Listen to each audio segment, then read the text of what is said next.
of the ones who came before me. I am stronger for their courage. I am wiser for their word. Part 2 of Herkimer County and the Women's Suffrage Movement picks up with the New York State referendum of 1915.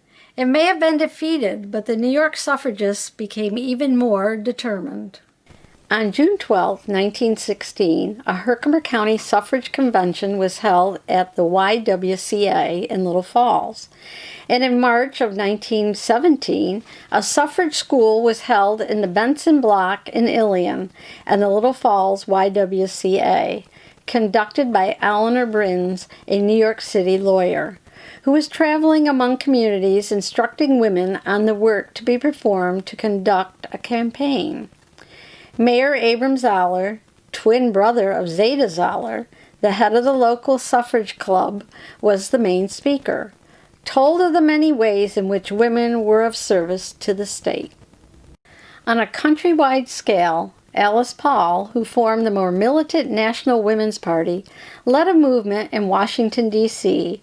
to push for a federal constitutional amendment to enfranchise women. As the country found itself entering World War I in April of 1917, Paul and her members were keeping attention focused on the cause by picketing outside the gates of the White House.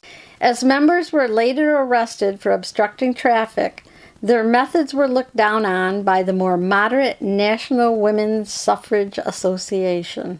Suffrage District Leader Mrs. Gwendolyn Benz of Utica spoke at a gathering of the Ilion Suffrage Study Club on June 22, 1917, expressing her indignation at these methods and that the workers in New York State for the women's suffrage movement were working in a far higher way.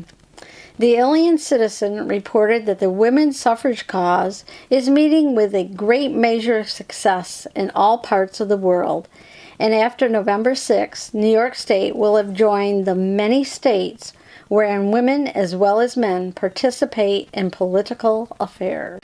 That next Thursday, on June 27th, the annual Herkimer County Suffrage Convention was held at Wilcox Hall in Ilion.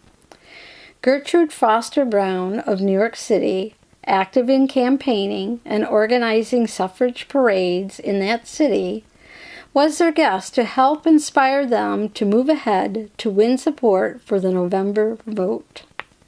A door-to-door campaign to collect signatures was underway, organized by Stella Crosley, the state campaigner who was sent to the county to help the Women's Suffrage Party earlier that year. When she arrived in May, she got right to work lining up support by making a generous quantity of strawberry shortcake and dividing it among the soldiers in Little Falls to get them lined up for the Votes for Women Party. A total of 6,824 signatures were collected in the county, and those petitions were placed on boards that were taken to the State Suffrage Convention in Saratoga on August 29th through the 30th. These boards are in the collection of the Herkimer County Historical Society, and one of these boards are on display in our exhibit.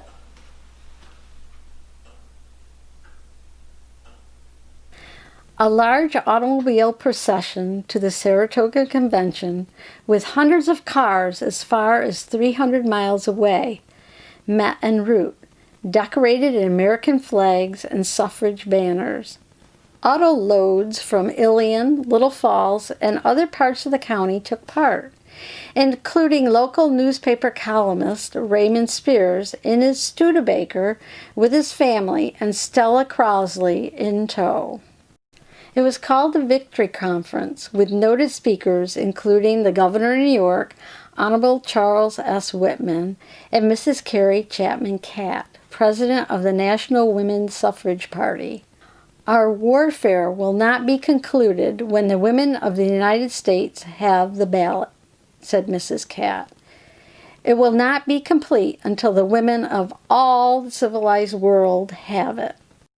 While there was anti-suffrage sentiment expressed in some local papers, with a lack of coverage in the Herkimer Citizen and an outright statement by the editor of the Ilion Citizen saying, "Personally, I believe the woman's place is in the home and not in the field of politics."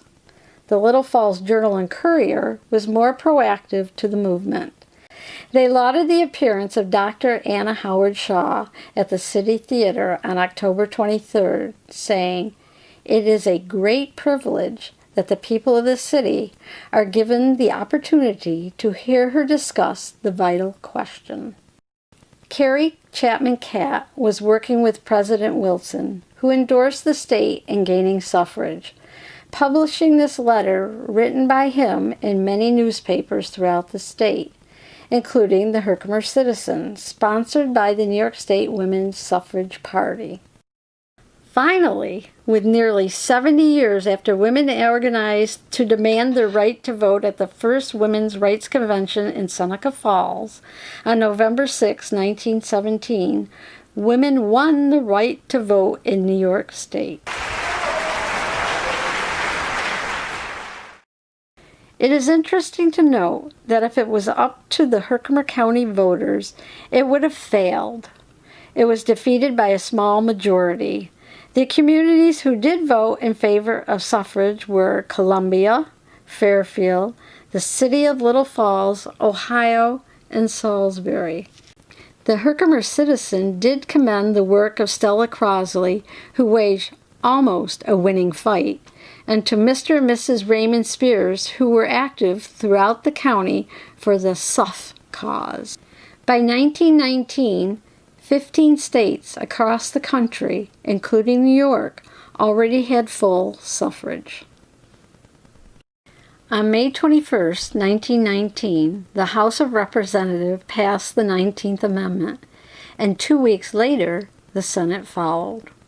When Tennessee became the 36th state to ratify the amendment on August 18, 1920, the amendment passed its final hurdle of obtaining the agreement of 3/4 of the states.